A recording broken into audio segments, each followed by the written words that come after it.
di mana Kementerian Investasi menetapkan batas atas kepemilikan modal asing atas saham rumah sakit hingga 70%.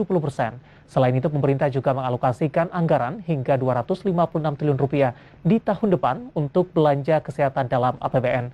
Lantas, bagaimana dampak kebijakan tersebut bagi emiten di sektor rumah sakit? Mari kita simak informasi selengkapnya dalam tayangan berikut ini. Kementerian Investasi Badan Koordinasi Penanaman Modal telah menetapkan batas atas kepemilikan saham rumah sakit bagi investor asing maksimal sebesar 67 hingga 70%.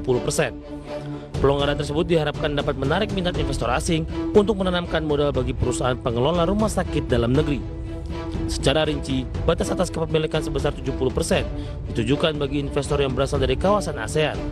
Sementara batas atas kepemilikan sebesar 67% diberikan kepada investor yang berasal dari luar kawasan ASEAN. Kementerian Investasi berharap dengan adanya pelonggaran ini, sektor usaha rumah sakit akan lebih terbuka. Dan jika ada pengusaha nasional yang ingin mengembangkan bisnis layanan kesehatan, juga bisa membuka ruang negosiasi sesuai dengan kemampuan untuk kepemilikan permodalan. Adapun amanat batas atas kepemilikan saham pada sektor kesehatan itu tertuang dalam Peraturan Presiden tentang perubahan atas Peraturan Presiden Nomor 10 Tahun 2021 tentang bidang usaha penanaman modal.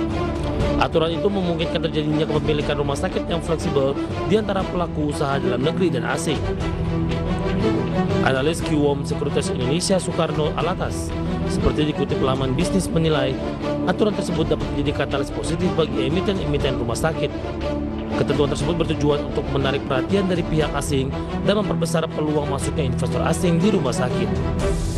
Menurut Soekarno, ketika ada investor asing yang meminati emiten rumah sakit, maka akan memperbesar peluang harga sahamnya untuk naik. Selain dari pelonggaran investasi, saham emiten sektor rumah sakit diprediksi akan dapat mempertahankan kinerja hingga 2022 karena didorong sentimen positif dari anggaran kesehatan pemerintah yang meningkat. NH Korindo Sekuritas Indonesia dalam riset tahunan untuk 2022 menyebutkan sentimen tersebut berasal dari pemerintah yang telah mengalokasikan anggaran hingga 256 triliun rupiah untuk belanja kesehatan atau setara dengan 9,4% dari APBN 2022. Dan pada 2022 mendatang, sektor kesehatan akan dihadapkan pada kemungkinan normalisasi pendapatan karena pandemi diperkirakan akan bergeser menjadi endemi. Ditambah upaya berkelanjutan pemerintah untuk menurunkan biaya pengujian. Berbagai sumber adiksi.